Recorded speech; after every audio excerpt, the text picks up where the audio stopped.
ಆತ್ಮೀಯ ಬಂಧುಗಳೇ, ಶ್ರದ್ಧೆಯ ತಂದೆ ತಾಯಂದರೆ, ನಲ್ಮೆಯ ಸಾಹಿತ್ಯಾಭಿಮಾನಿಗಳೇ, ಡಿ.ವಿ.ಜಿಯವರ ಒಂದು ಅಮರ ರಚನೆಯ ಒಂದು ಭಾಗ ಈ ಒಂದು ಕಗ್ಗ ಅಂತಂದರೆ ಅದು ಅತಿಶಯೋಕ್ತಿಯಾಗಲ್ಲ.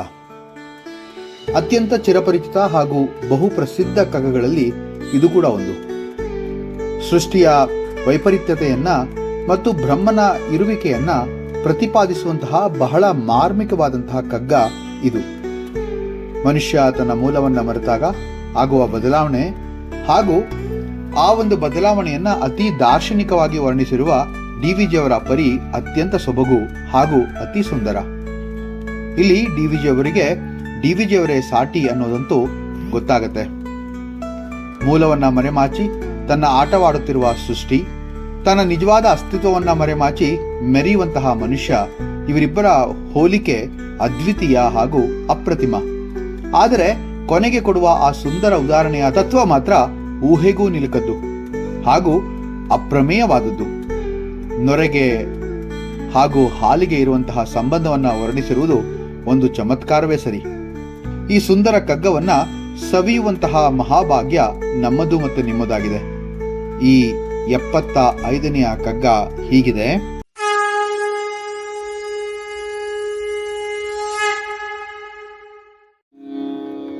ಮರ ತನ್ನ ಹೆತ್ತ ಬೀಜವನಿಲ್ಲವೆನಿಸಿ ವಿಸ್ತರಿಸುವಂದದಿ ಸೃಷ್ಟಿ ತನ್ನ ಮೂಲವನು ಮರೆಮಾಚಿ ತಾನೆ ಮೆರೆಯುತ್ತಿಹುದು ಕಣ್ಗಳಿಗೆ ನೊರೆ ಸೃಷ್ಟಿ ಪಾಲ್ ಬ್ರಹ್ಮ ಮಂಕುತಿಮ್ಮ.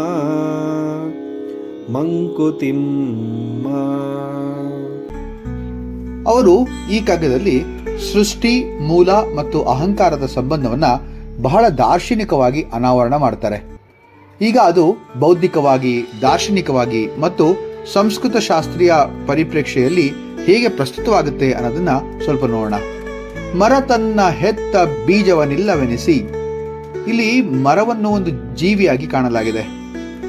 ಮರವು ತನ್ನ ಹುಟ್ಟಿಗೆ ಕಾರಣವಾದ ಬೀಜವನ್ನ ಮರೆತು ಹೋಗುತ್ತೆ. ಅದು ತಾನು ಬೀಜದಿಂದ ಹುಟ್ಟಿಲ್ಲವೆನ್ನುವಂತಹ ಸಂವೇದನೆ ಹೊಂದಿದೆ ಎಂಬಂತಹ ರೂಪಕ ಅಂದ್ರೆ ಮೆಟಾಫರ್ ಇಲ್ಲಿ ಕಾಣುತ್ತೆ. ಯೋಚನೆ ಮಾಡಿ ನೋಡಿ, ಒಂದು ದೊಡ್ಡ ಆಲದ ಮರ, ಆ ಆಲದ ಮರ ಆದದ್ದು ಕೂಡ ಒಂದು ಪುಟ್ಟ ಬೀಜದಿಂದಲೇ ಅಲ್ವೇ?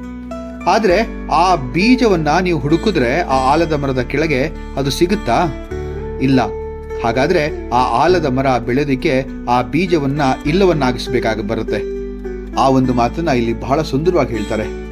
ನಾವುಗಳು ಕೆಲವೊಮ್ಮೆ ನಮ್ಮ ಅಸ್ತಿತ್ವಕ್ಕೆ ಕಾರಣರಾದವರನ್ನ ಮರೆತೇ ಬಿಡ್ತೇವೆ. ಉದಾಹರಣೆಗೆ ನಮ್ಮ ದೇಶ, ನಮ್ಮ ಪ್ರಕೃತಿ, ನಮ್ಮ ಒಂದು ತಂದೆ ತಾಯಿ, ನಮ್ಮ ಸಂಸ್ಕೃತಿ, ನಮ್ಮ ಗುರುಗಳು, ಇವರನ್ನೆಲ್ಲ ಮರೆತೇ ಹೋಗ್ತೀವಿ. ಮರದಂತೆ ನಾವು ಯಾವಾಗಲೂ ಇದ್ದೆವು, ನಮ್ಮ ಮೂಲವೇ ಇಲ್ಲ ಎಂಬಂತಹ ಭ್ರಮೆಯಲ್ಲಿ ನಾವು ಬದುಕ್ಬಿಡ್ತೇವೆ. ಈ ಮೂಢತೆಯ ಚಿಹ್ನೆ ಇನ್ನೂ ಮುಂದುವರಿಯುತ್ತೆ. ಮರ ತನ್ನ ಹೆತ್ತ ಬೀಜವನ್ನಿಲ್ಲವೆನಿಸಿ ಅಂತಂದಾಗ ಅಹಂಕಾರ ರೂಪಕದ ಒಂದು ದ್ಯೋತಕ ಅಂದ್ರೆ ತಪ್ಪಾಗಲ್ಲ. ತಾನು ಬೇರೆ ಯಾರಿಂದಲಾದರೂ ಉಂಟಾಗಿದ್ದೇನೆ ಎಂಬುದನ್ನ ಮರೆತೇ ಬಿಡ್ತೀವಿ ನಾವು. ತಾನೇ ಎಲ್ಲರ ತಾಯಿಯಂತೆ ಇರುವಂತಹ ಭಾವನೆ, ತಾನೇ ಎಲ್ಲ ಮಾಡಿದ್ದು ಅನ್ನುವಂತಹ ಅಹಂಕಾರ. ಇನ್ನ ಇದನ್ನ ಭಗವದ್ಗೀತೆಯ ಒಂದು ಶ್ಲೋಕ ಬಹಳ ಸುಂದರವಾಗಿ ಹೇಳುತ್ತೆ. ಅದೇನಪ್ಪಾ ಅಂತಂದ್ರೆ, ಪ್ರಕೃತೇಹೇ ಕ್ರಿಯಮಾಣಾನಿ ಗುಣೈಹಿ ಕರ್ಮಾಣಿ ಸರ್ವಶಃ ಅಹಂಕಾರ ವಿಮೂಢಾತ್ಮ ಕರ್ತಾಹ ಮಿತಿ ಮನ್ಯತೆ ಅಂತ ಹೇಳಿ ಎಷ್ಟು ಸುಂದರವಾಗಿ ಕೃಷ್ಣ ಹೇಳ್ತಾನೆ ನೋಡಿ. ಗುಣಗಳ ಮೂಲಕವೇ ಪ್ರಕೃತಿಯ ಎಲ್ಲಾ ವಿಧದಿಂದಲೂ ನಿರ್ವಹಿಸುತ್ತಿರುವ ಕರ್ಮಗಳಿಗೆ ತಾನೇ ಕರ್ತನೆಂದು ಅಹಂಕಾರದಿಂದ ವಿಮೂಢಾತ್ಮನಾದ ಚಿತ್ತವುಳ್ಳವನು ಅವನು ತನ್ನನ್ನ ಹಾಗೆ ಅನ್ಕೊಳ್ತಾನೆ ಅಂತ ಸಾಕ್ಷಾತ್ ಕೃಷ್ಣನೇ ಹೇಳ್ತಾನೆ. ಅಹಂಕಾರ ಮೋಹಗೊಂಡು ಆತ್ಮನು ಅಂದ್ರೆ ನಾನೇ ಎಲ್ಲದಕ್ಕೂ ಕಾರಣ ಕರ್ಮ, ನಾನೇ ಕರ್ತೃ ಅಂತ ಹೇಳಿ ಭ್ರಮೆ ಪಡ್ತಾನೆ ಅಂತ ಹೇಳ್ತಾನೆ. ಮುಂದಿನ ಒಂದು ಸಾಲು ಬಹಳ ಸುಂದರವಾಗಿದೆ. ವಿಸ್ತರಿಸುವಂದದಿ ಸೃಷ್ಟಿ ತನ್ನ ಮೂಲವನು. ಸೃಷ್ಟಿ ಅಂದ್ರೆ ಯಾವುದೇ ವಸ್ತು ಅಥವಾ ಜೀವದ ಉತ್ಪತ್ತಿ ತನ್ನ ಮೂಲವನ್ನೇ ಮರೆಯುತ್ತೆ ಅಥವಾ ಮರೆಮಾಚುತ್ತೆ ಅಂತಂದ್ರೆ ಅದು ಈ ಪ್ರಪಂಚದಲ್ಲಿ ಅಥವಾ ಈ ಜಗತ್ತಿನಲ್ಲಿ ಆಗಬಹುದಾದಂತ ಅತಿ ದುಃಖದ ಒಂದು ವಿಷಯ ಅಂತಾನೆ ಹೇಳ್ಬೋದು. ತಾನೇ ವಿಸ್ತರಿಸುತ್ತಿದ್ದಂತೆ ಅದು ಕಾಣುತ್ತೆ, ಆದರೆ ತನ್ನ ಮೂಲದ ಬಗ್ಗೆ ಅದಕ್ಕೆ ಜ್ಞಾಪಕವಿಲ್ಲ ಅಥವಾ ಉಲ್ಲೇಖವಿಲ್ಲ. ವಿಜ್ಞಾನಿಗಳು ಅನೇಕ ಆವಿಷ್ಕಾರಗಳನ್ನ ಕೂಡ ಪ್ರಾರಂಭದಲ್ಲಿ ಎಲ್ಲಿ ಪ್ರೇರಣೆ ಸಿಕ್ತು ಅಂತಕ್ಕಂಥ ಮಾತನ್ನ ಅವರು ಮರೆತೇ ಹೋಗ್ತಾರೆ. ಥಾಮಸ್ ಆಲ್ವಾ ಎಡಿಸನ್ ಬಲ್ಬ್ ಮಾಡಬೇಕು, ಬಲ್ಬನ್ನ ಕಂಡಿಡಬೇಕು ಅಂತ ಹೇಳಿ ತನ್ನ ಆವಿಷ್ಕಾರವನ್ನ ಶುರು ಮಾಡಲಿಲ್ಲ. ಅಕಸ್ಮಾತಾಗಿ ಅದು ಆದದ್ದು ಅಂತ ನಮಗೆ ಗೊತ್ತೇ ಇದೆ. ಹಾಗೆ ಅನೇಕ ಆವಿಷ್ಕಾರಗಳು ಹಾಗೆ ಆದದ್ದು ಅಂತ ನಮಗೆ ಗೊತ್ತಿದೆ. ಕವಿ ತನ್ನ ಕವನವನ್ನು ಬರೀತಾನೆ, ಆದರೆ ಅದು ಯಾವ ಅನುಭವದಿಂದ ಹುಟ್ಟಿತು ಎಂಬುದನ್ನ ನಮಗೆಲ್ಲ ಅದು ಅವನು ಹೇಳಕ್ಕಾಗಲ್ಲ. ಸೃಷ್ಟಿ ಎಷ್ಟು ಮಹತ್ವದಾಗಿರಲಿ, ಅದು ತನ್ನ ಮೂಲದ ಹೆಸರು ಸೂಚಿಸದೆ ತನ್ನದೇ ಆದ ಅಸ್ತಿತ್ವವನ್ನ ಮೆರಿತಾ ಇರುತ್ತೆ ಅಂದ್ರೆ ತಪ್ಪಾಗಲ್ಲ. ಇದರಲ್ಲಿ ನಮಗೆ ಕಾಣುತ್ತಿರುವ ಜಗತ್ತೆಲ್ಲವೂ ತನ್ನ ಮೂಲ ಅಥವಾ ಕಾರಣವನ್ನ ಅಂದ್ರೆ ಮೂಲ ಶಕ್ತಿಯನ್ನ ಮರೆತು ಬಾಹ್ಯವಾಗಿ ಮೆರೀತಿದೆ ಅಂತಂದ್ರೆ ತಪ್ಪಾಗಲ್ಲ. ಶ್ವೇತಾಶ್ವತರ ಉಪನಿಷತ್ತಿನಲ್ಲಿ ಒಂದು ಸುಂದರವಾದಂತಹ ಶ್ಲೋಕ ಇದನ್ನು ಹೇಳ್ಬೋದು. ಏಕೋ ದೇವಃ ಸರ್ವಭೂತೇಷು ಗೂಢಃ ಸರ್ವವ್ಯಾಪಿ ಸರ್ವಭೂತಾಂತರಾತ್ಮ ಕರ್ತಾ ಕರ್ತಾ ಭವತ್ಯೇವ ಸಾಕ್ಷಿ ಚೈತನ್ಯಾತ್ಮ ಪರಮಃ ಸನ್ನಿವಿಷ್ಟಃ. ಎಷ್ಟು ಚೆನ್ನಾಗಿ ಹೇಳ್ತಾರೆ ನೋಡಿ. ಈ ಒಬ್ಬನಾದಂತಹ ದೇವನು ಎಲ್ಲಾ ಪ್ರಾಣಿಗಳಲ್ಲಿಯೂ ಅಂತರಾಳದಲ್ಲಿ ಕೂತಿರ್ತಾನೆ. ಆತನು ಎಲ್ಲೆಲ್ಲೂ ಇದ್ರೂ ಕೂಡ ಸೃಷ್ಟಿಯಲ್ಲಿ ನಿರ್ಗುಣವಾಗಿ ತಾನು ಮರೆಮಾಚಿಕೊಂಡಿರ್ತಾನೆ. ಆತನು ಸಾಕ್ಷಿಯಾಗಿ ಕೇವಲ ನೋಡುವವನಾಗಿದ್ದಾನೆ ಹೊರತು ಅವನು ಗೋಚರನಾಗಲ್ಲ. ಈ ಜಗತ್ತಿನ ಸೃಷ್ಟಿಕರ್ತ ಮತ್ತು ಕರ್ತೃ ಆಗಿದ್ರೂ ಕೂಡ ತನ್ನ ಕರ್ತೃತ್ವವನ್ನ ಅವನು ಯಾವತ್ತೂ ಕೂಡ ಮೆರೆಯುವುದಿಲ್ಲ ಅಂತಕ್ಕಂತಹ ಒಂದು ಅದ್ಭುತವಾದಂತಹ ಸಾಲನ್ನ ಈ ಒಂದು ಉಪನಿಷತ್ತಿನಲ್ಲಿ ಹೇಳ್ತಾರೆ. ಮರೆಮಾಚಿ ತಾನೆ ಮೆರೆಯುತ್ತಿಹುದು ಕಣ್ಗಳಿಗೆ, ಅರ್ಥಾತ್ ನಾವು ಕಣ್ಗಳಿಂದ ನೋಡುವುದೆಲ್ಲವೂ ತನ್ನ ಮೂಲವನ್ನ ಮರೆಮಾಚಿ ತಾನೇ ಎಂಥದ್ದೋ ಮಹತ್ತರವೆಂಬಂತೆ ಮೆರೆಯುತ್ತಿರುವಂತೆ ಕಾಣುತ್ತೆ ಅಂತ ಹೇಳ್ಬೋದು. ನದಿ ಹರಿಯುತ್ತಿರುವುದು ಎಷ್ಟು ಸುಂದರವಾಗಿ ಕಂಡ್ರು, ಎಷ್ಟು ವಿಶಾಲವಾಗಿ ಕಂಡ್ರು, ಅದರ ಹುಟ್ಟು ಅಥವಾ ಹುಟ್ಟಿನ ಮೂಲದ ಬಗ್ಗೆ ನಾವು ಯೋಚಿಸೋದಿಲ್ಲ.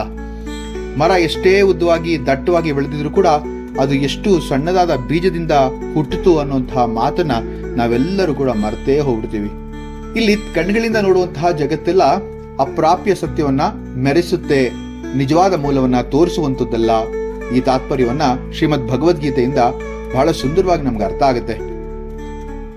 ನಾ ಯತ್ರ ಮಾನ್ಯತೆ ಪರೇವ ಬೋಧಃ, ಯಾವಲ್ಲಿ ಮಾಯೆಯ ಪ್ರಭಾವ ಕಡಿಮೆಯಾಗಿದೆಯೋ ಅಲ್ಲಿ ನಿಜವಾದ ಬೋಧನೆ ಉಂಟಾಗುತ್ತದೆ.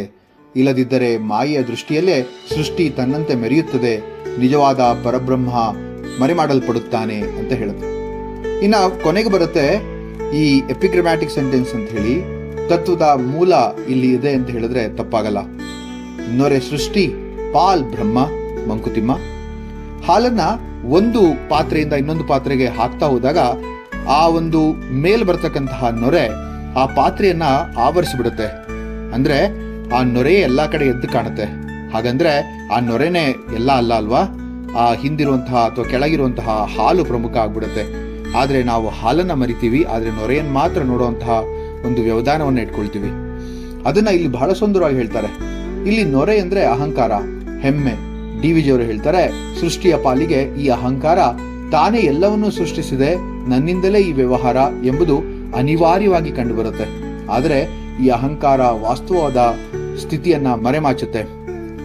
ನಿಜವಾದ ಬ್ರಹ್ಮ ಅಥವಾ ಮೂಲ ಹಿಂದೆ ಇರುತ್ತೆ ಅಂತನ್ನೋದು ಇಲ್ಲಿ ನಮಗೆ ಗೋಚರವಾಗುತ್ತೆ. ನೊರೆ ಎಂದರೆ ಅಹಂಕಾರ, ದರ್ಪ. ಸೃಷ್ಟಿಯ ಪಾಲಿಗೆ ಅದು ತಾನೇ ಎಲ್ಲವನ್ನೂ ಮಾಡಿದಂತೆ, ತಾನೇ ಬ್ರಹ್ಮ ಎಂಬಂತಹ ಭ್ರಮೆಗೊಳಗಾಗಿರುತ್ತೆ. ಇಲ್ಲಿ ಉಪನಿಷತ್ತಿನ ಈ ಶ್ಲೋಕ ಚೆನ್ನಾಗಿ ವಿವರಿಸುತ್ತೆ. ನೇತಿ ನೇತಿ ನೇಂದ ನೇಂದ ಇತಿಹಿ ಅಂತ ಬೃಹದಾರಣ್ಯಕ ಉಪನಿಷತ್ತಿನ ವಾಕ್ಯ ಇದು. ನಿಜವಾದ ತತ್ವವು ನಾವು ಕಾಣುವ ಯಾವ ವಸ್ತುವೂ ಅಲ್ಲ, ನಾವು ನೋಡುತ್ತಿರುವ ಸೃಷ್ಟಿ ಯಾವ ರೂಪವೂ ಅಲ್ಲ, ಯಾವ ಬಗೆಯೂ ಅಲ್ಲ. ಅದು ಮಾಯೆಯ ಮೇಲ್ಮೈ. ಮೂಲವನ್ನು ತಿಳಿಯಬೇಕಾದ್ರೆ ನಾವು ನೋಡುತ್ತಿರುವುದು ಅಲ್ಲ ಎಂಬ ಅರಿವು ಬೆಳೆದಾಗ ಮಾತ್ರ ಸಾಧ್ಯ. ಅದನ್ನ ಅಂತರಾತ್ಮದ ವೀಕ್ಷಣೆ ಅಂತಾನೆ ಕರಿಬಹುದು. ಆ ಸೃಷ್ಟಿಯ ಮೂಲವನ್ನ ಹುಡುಕಬೇಕಾದ್ರೆ ಅದಕ್ಕೆ ಪರಿಪಕ್ವವಾದಂತಹ ಜ್ಞಾನ ಅಷ್ಟೇ ಅಲ್ಲದೆ ನೋಡುವಂತಹ ಜ್ಞಾನ ಚಕ್ಷುವಿನ ತೀಕ್ಷ್ಣತೆ ಬಹಳ ಮುಖ್ಯ ಅಂತ ಅನಿಸ್ಬಿಡುತ್ತೆ. ಇದರ ದಾರ್ಶನಿಕ ಅರ್ಥವನ್ನ ಇಲ್ಲಿ ಬಹಳ ಸುಂದರವಾಗಿ ನೋಡಬಹುದು.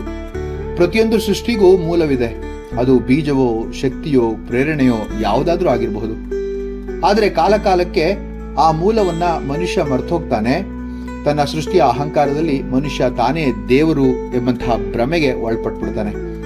ನಿಜವಾದ ಜ್ಞಾನ ಎಂದ್ರೆ ನಾವು ಯಾವ ಮೂಲದಿಂದ ಬಂದೆವು, ಯಾರ ಸಹಾಯದಿಂದ ನಮ್ಮ ಅಸ್ತಿತ್ವ ಇದೆ ಎಂಬುದನ್ನ ಅರಿತುಕೊಂಡವನೇ ಅಥವಾ ಅರಿತುಕೊಳ್ಳುವುದೇ ನಿಜವಾದಂತಹ ಜ್ಞಾನ. ಮರ ತನ್ನ ಬೀಜವನ್ನೇ ಮರೆತು ಹೋಗಿದೆ ಎಂಬಂತೆ ಸೃಷ್ಟಿ ಎಂಬುದು ತನ್ನ ಮೂಲವನ್ನೇ ಮರೆಯುತ್ತಿದೆ. ನಾವೆಲ್ಲ ನಮ್ಮ ಮೂಲವನ್ನು ಗೌರವದಿಂದ ನೆನಪಿಸಿಕೊಳ್ಬೇಕು, ಅಹಂಕಾರದಿಂದ ಮೆರಿಬಾರದು ಎಂಬಂತಹ ಸಾರ ಈ ಒಂದು ಕಗ್ಗದಲ್ಲಿದೆ. ಇದಕ್ಕೆ ಶಬ್ದ ಚಾತುರ್ಯ, ರೂಪಕ ಮತ್ತು ದಾರ್ಶನಿಕ ಚಿಂತನೆಗಳ ಸ್ಫೂರ್ತಿಯ ಸಂದೇಶವೂ ಇದೆ. ಈ ಕಗ್ಗ ಜೀವನದ ತಳಹದಿಯೊಂದಿಗೆ ಸತ್ಯವನ್ನು ಬಹಳ ಸರಳವಾಗಿ ಆದರೆ ಆಳವಾಗಿ ಹೇಳುವಂತಹ ಒಂದು ವಿಚಾರ ಅಂತ ಅನ್ಸುತ್ತೆ. ಇದನ್ನ ನಾನು ನಿಜವಾಗ್ಲೂ ಕೂಡ ಜ್ಞಾನೋಪದೇಶ ಅಂತ ಹೇಳಿದ್ರೆ ತಪ್ಪಾಗಲ್ಲ. ಮಂಕುತಿಮ್ಮ ಇಲ್ಲಿ ಹೇಳುವ ದರ್ಶನವು ಸಂಸ್ಕೃತ ವೇದ, ಉಪನಿಷತ್ತು, ಭಗವದ್ಗೀತೆಗಳ ತತ್ವವನ್ನೇ ಬಹಳ ಸುಂದರವಾಗಿ ಸರಳವಾಗಿ ಹೇಳಿದ್ದಾರೆ ಅಂತ ಪುನಃ ತೋರಿಸುತ್ತೆ. ಅಹಂಕಾರವೆಂಬ ಮರುಭೂಮಿ, ಅದು ಮೂಲದ ಮರೆವು.